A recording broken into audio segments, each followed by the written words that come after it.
अस्सलाम वालेकुम। आज मैं आप लोगों के साथ बेकरी स्टाइल चिकन ब्रेड की रेसिपी शेयर करने जा रही हूँ। स्टेप बाय स्टेप डिटेल में मैं आप लोगों के साथ शेयर करूँगी। वीडियो को आखिर तक लाजमी देखिएगा ताकि आपसे कोई भी स्टेप मिस ना हो जाए। और इतने इजी मेथड से मैं आप लोगों को बताऊँगी कि आज के बाद आपको कभी भी चिकन ब्रेड बनाना मुश्किल नहीं लगेगा। तो जो लोग अफ्तार में तली हुई चीज़ें खाना पसंद नहीं करते उनके लिए भी ये बेहतरीन ऑप्शन है। आप लोग इसको ज़रूर ट्राई कीजिएगा। तो आइए सीख लेते हैं हम इसे किस तरह से बना रहे हैं। मैं इसे बगैर ओवन और ओवन में दोनों तरीक़ों से बना रही हूँ। सबसे पहले हम डो तैयार कर लेंगे। इसके लिए मेरे पास है आधा किलो मैदा। इसे हम एक बर्तन में डालेंगे। अब हम इसमें डालेंगे हाफ़ टी स्पून नमक, 1 टीस्पून चीनी।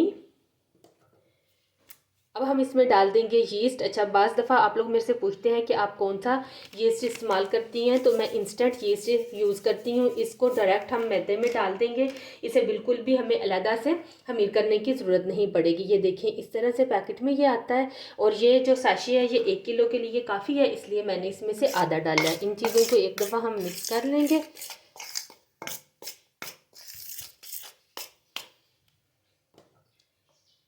मिक्स करने के बाद अब यहाँ पे मेरे पास है आधा कप दूध। इसमें हम डालेंगे 1 अदद अंडा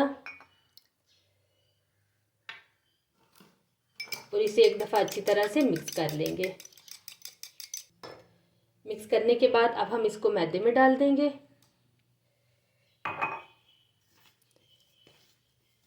और इसे गूंद लेंगे। अब हम इसमें नीम गर्म पानी डालेंगे थोड़ा थोड़ा करके और इसे गूंदते जाएंगे। जब मैदा एक डो की फॉर्म में आ जाएगा तो फिर हम इसके ऊपर डालेंगे 3 टेबल स्पून ऑयल और इसे अच्छी तरह से गूंद लेंगे इतनी देर के लिए कि ये एक स्मूथ सी डो तैयार हो जाए।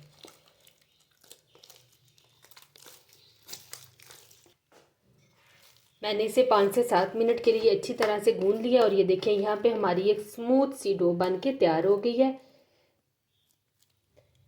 अब हम इसे एक बाउल में डालेंगे।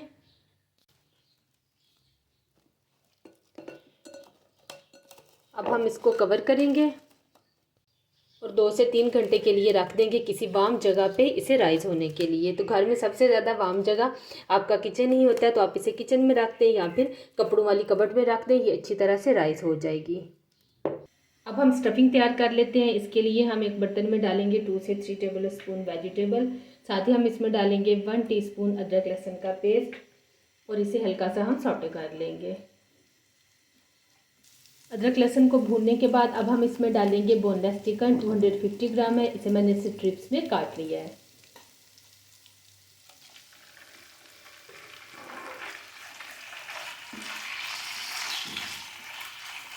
इसे हम बस हल्का सा फ्राई करेंगे कि इसका कलर पिंक से वाइट हो जाए। जब चिकन का कलर चेंज हो जाएगा फिर हम इसमें स्पाइसेस ऐड कर देंगे। नमक डालेंगे इसमें हस्बे जायका, काली मिर्च का पाउडर 1 टीस्पून, सूरज मिर्च का पाउडर 1 टीस्पून। अच्छा, आप इसमें 1 टीस्पून से लेके 1 टेबल स्पून तक सूरज मिर्च का पाउडर डाल सकते हैं। मैं इसमें कम ऐड कर रही हूँ क्योंकि मेरे घर में बच्चे हैं इसलिए। इसमें जाएगा सिरका 3 टेबल स्पून। अच्छी तरह से मिक्स कर लेंगे। स्पाइसेस डाल के मैंने चिकन को हल्का सा कुक कर लिया है। अब हम इसमें डालेंगे आधा कप के जितना पानी और इसे बिल्कुल हल्की आंच पे 5 मिनट के लिए रख देंगे ताकि चिकन अच्छी तरह से गल जाए। तो चिकन हमारी यहाँ पे कुक हो गई है। इसमें भी हल्का हल्का सा पानी है। आपने इसी तरह से इसको रहने देना, बिल्कुल ड्राई नहीं करना। अब हम इसमें डालेंगे वेजिटेबल, जिसमें है मेरे पास शिमला मिर्च, टमाटर, प्याज और बंद गोभी है। इन्हें मैंने बिल्कुल बारीक काट लिया और टमाटर के मैंने बीज हटा दिए थे। ये हम इसमें ऐड करेंगे। साथ ही हम इसमें डालेंगे हाफ़ टी स्पून ओरिगैनो और आंच इसकी बंद कर देंगे। अच्छी तरह से मिक्स कर लेंगे। अब हम इसे चीज़ी फ्लेवर देने के लिए इसके ऊपर से चीज़ डाल देंगे। आप चाहें तो आप इसको स्किप भी कर सकते हैं, लेकिन ये है कि इससे बड़ा ही मज़े का फ्लेवर आता है। चीज़ डालने के बाद बस इसको कवर करेंगे और 1 से 2 मिनट के लिए रख देंगे। 2 मिनट हो गए हैं और ये देखें बहुत ही मज़ेदार हमारी स्टफिंग यहाँ पे बन के तैयार हो गई है। अब बारी आती है डो की। इसे हमने 1 से 1.5 घंटा पहले गूंद के रख दिया था और ये देखें ये अच्छी तरह से राइस हो गई है, साइज़ में डबल से ट्रिपल हो गई है। अब हम इसको एक दफ़ा दोबारा से गूंद लेंगे, मतलब ये कि इसकी अच्छी तरह से एयर निकाल लेंगे इस तरह से।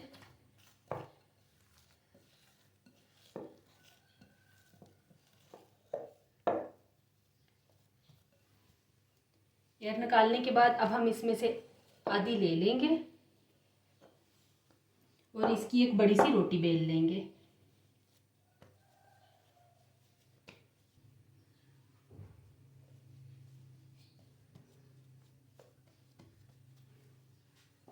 यहाँ पे हमने रोटी को बड़ा सा मगर पतला बेल लिया है। कितना पतला आपने बेलना है, जितनी हम रेगुलर रोटी बनाते हैं ना उतना ही आपने इसको बेलना है। ये देखें, क्योंकि जब ये राइस होगी ना फिर ये बहुत मोटी हो जाएगी। अब हम इसको साइड से काट लेंगे एक रेक्टेंगल शेप देने के लिए। रेक्टेंगल शेप में रोटी को मैंने काट लिया है। अब हम इसको इस तरह से काट लेंगे। आप चाहें तो आप एक एक रोटी करके भी इसको बना सकते हैं। मैंने बड़ी रोटी इसलिए बनाई है कि इससे फिर फ़ायदा रहता है, काफ़ी सारी आपके पास एक ही वक्त में बन के आ जाती हैं। कट करने के बाद अब हम इसकी एक साइड पे इस तरह से कट लगा लेंगे। कट लगाने के बाद अब हम इसके ऊपर फिलिंग लगाएंगे। जो हमने चिकन और चीज़ की मज़ेदार सी तैयार की थी ना, वही।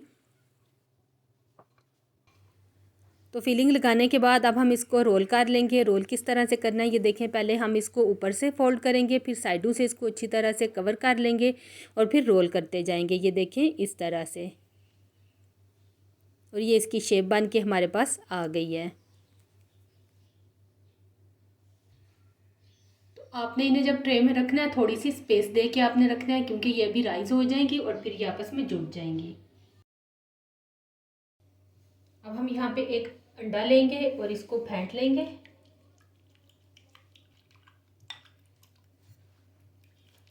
फेंटने के बाद अब ये अंडा हम चिकन ब्रेड के ऊपर इस तरह से अप्लाई कर देंगे।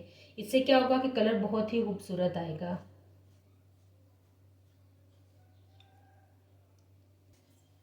अंडा लगाने के बाद अब हम इसके ऊपर से डाल देंगे कलवंजी के सीड्स। इससे बहुत खूबसूरत इसका लुक आएगा। कलवंजी के सीड डालने के बाद अब हम डालेंगे सफ़ेद तिल,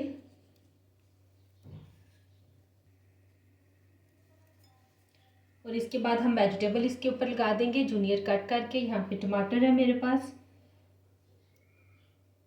शिमला मिर्च है,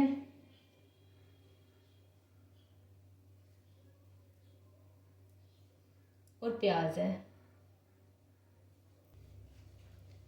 ये सब वेजिटेबल्स लगाने के बाद अब हम इसको 10 से 15 मिनट के लिए रख देंगे ताकि ये अच्छा खासा राइस हो जाए।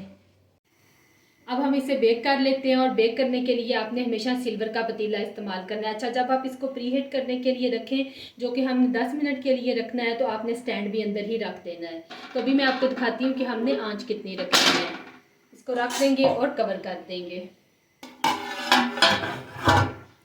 और ये देखें आंच आप इसकी चेक करें, ये मीडियम और लो के दरमियान में है। आपने इतनी आंच पे इसको बेक करना है, ना आपने बहुत ज़्यादा तेज़ करना है और ना ही कम। तो चलें, इसको दिखाने का मकसद ये था कि आपके सारे कंसेप्ट क्लियर हो जाएं। अगर आप ओवन में बेक करना चाहते हैं तो 180 डिग्री पे 15 मिनट के लिए इन्हें बेक कर लें। यहाँ पे 20 से 25 मिनट हो गए हैं और ये देखें हमारी मिनी चिकन ब्रेड बन के तैयार हो गई है। अब हम इसको निकाल लेते हैं। ये देखें जी, बहुत ही ज़बरदस्त किस्म की ये बेक हुई है। तो ये पतीले वाले थे और ये जो हैं ये ओवन में बेक हुए हैं।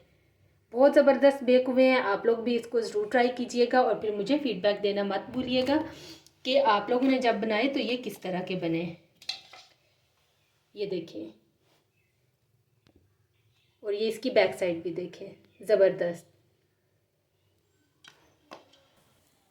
अगर आपको मेरी आज की वीडियो अच्छी लगी है तो लाइक और शेयर कर दें। चैनल पे नहीं हुए हैं तो चैनल को सब्सक्राइब कर दें। दुआओं में याद रखिएगा। मुझे दीजिए इजाज़त। अल्लाह हाफिज़। तो आप लोग रमज़ान के हवाले से कैसी रेसिपीज़ देखना चाहते हैं मुझे कमेंट करके ज़रूर बताइएगा। वैसे भी मेरी कोशिश होती है कि मैं आप लोगों के साथ डिटेल में रेसिपीज़ शेयर किया करूं, जो भी उसमें टिप्स हों या कोई ट्रिक्स हों वो भी आप लोगों को बताया करूं, ताकि जब आप भी अपने घर में वो रेसिपी ट्राई करें तो एकदम परफेक्ट बने।